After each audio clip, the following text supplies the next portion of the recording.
တိတ်ဆိတ်နေတဲ့တောအုပ်ထဲကနေအစစ်မြင့်တိုင်းပညာရှင်တယောက်ရောက်လာပြီးအဘိုးကိုကယ်ထုတ်သွားပါတယ်။ထိုအရာကိုမြင်လိုက်ရတဲ့မိဘညင်ခိုင်ကောင်းဆောင်ဟာဘာလဲနောက်ထပ်ပညာရှင်တယောက်ရှိနေသေးရလားလိုက်ကြဆိုပြီးအော်ဟစ်လိုက်ပါတယ်။ကြံရှိနေတဲ့ဂိုင်းနှကိုင်းဟဲ့ခေါင်းဆောင်တွေကလည်းချက်ချင်းဆိုသလိုလင်းမြန်လာတဲ့အချိန်နဲ့လိုက်လာပါတော့တယ်။ခေါင်းလေးဟာဒဏ်ရာရနေတဲ့အဘိုးကိုတဲပြီးထွက်ပြေးနေတာကိုမြင်တွေ့ရမှာပါ။နောက်ကလိုက်လာတဲ့မိဘညင်ခိုင်ကောင်းဆောင်ဟာမင်းကဘေခိုင်းကတိုင်းပညာရှင်လဲလို့ဒေါသတကြီးမေခွန်းထုတ်လိုက်ပါတယ်။သူ့ရဲ့အဓိကရည်ရွယ်ချက်ကတော့အနှစ်သာရသွေးဆေးလုံးကိုလက်ဝဲပိုင်ဆိုင်ဖို့ပဲဖြစ်ပါတယ်။သူကဆက်ပြီးမင်းကလည်းဒီဆေးလုံးကိုလိုချင်လို့လိုက်နေတာလားလို့မေးပေမဲ့တစ်ဖက်ကဘာမှပြင်မဖြစ်တဲ့အတွက်ရန်သူဟာပို့ပြီးတော့တန်တရားဝင်လာပါတယ်။ရန်သူဟာတစ်ဖက်လူစီကအဖြေမရတဲ့နောက်မှာတော့သူ့ရဲ့ပြင်းထန်လာတဲ့လက်ရှိသားနဲ့တိုက်ခိုက်လိုက်ပါတယ်။ဒါပေမဲ့ထူးဆန်းတာကတော့သူ့ရဲ့သားချက်ဟာလေထဲမှာလည်းပျောက်ဆုံးသွားတယ်လို့ပါပဲ။ခေါင်းလေးဟာမယုံနိုင်စရာကောင်းလောက်အောင်မြန်ဆန်တဲ့ကိုဖော့ပညာကိုအသုံးပြုပြီးသားချက်ကိုအလွယ်တကူရှောင်တင်းလိုက်ပါတယ်။ရန်သူကမင်းကတော်တော်မြန်တာပဲငါရဲ့သားချက်တွေကိုဒီလောက်လွယ်လွယ်ရှောင်နိုင်တာလားဆိုပြီး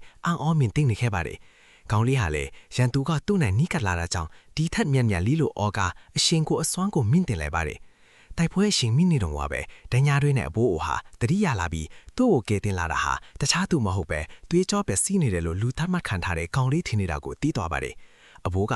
မီးလေးဒါမင်းမဲလားလို့အာနာတင်းစွာနဲ့မေးလိုက်တဲ့အခါခေါင်းလေးကအဘိုးကျွန်တော်ရောက်လာပြီးအဘိုးကိုဒီဝိုင်းရံထားတဲ့ရန်သူတွေကြားကနေဘေးကင်းအောင်ကျွန်တော်မဖြစ်မနေခေါ်ထုတ်သွားပါမယ်လို့ခိုင်မာတဲ့ကတိကိုပေးလိုက်ပါတယ်။အဘိုးဖြစ်သူဟာသူမြေးရဲ့အစွမ်းစားတွေကိုရန်သူတွေတိသွားမှာကိုအရန်စိုးရိမ်နေပါတယ်။မီးလေးမင်းကိုမေအန်ဒီရဲ့ထီအောင်အစွမ်းတွေကိုအလွယ်တကူထုတ်မပြပါနဲ့လူတိမခံပါနဲ့လို့တတိပေးလိုက်ပြီးရွှေရောင်မျက်နှာဘုံတစ်ခုကိုဖန်ဆင်းပေးလိုက်ပါတယ်။ဒါပေမဲ့တိမကြခင်ချိန်မှာပဲမင်းဘဲကိုပြေးနိုင်မလဲဆိုတာကြည်ကြသေးတာပေါ့လို့အော်ဒါနဲ့အတူခေါင်းလေးရှိမှဂိုင်းကြီးနှကိုင်းဟိခေါင်းဆောင်တွေကလမ်းပိတ်ပြီးကြိုးဆောင်နေတာကိုမြင်ကြွရမှာပါ။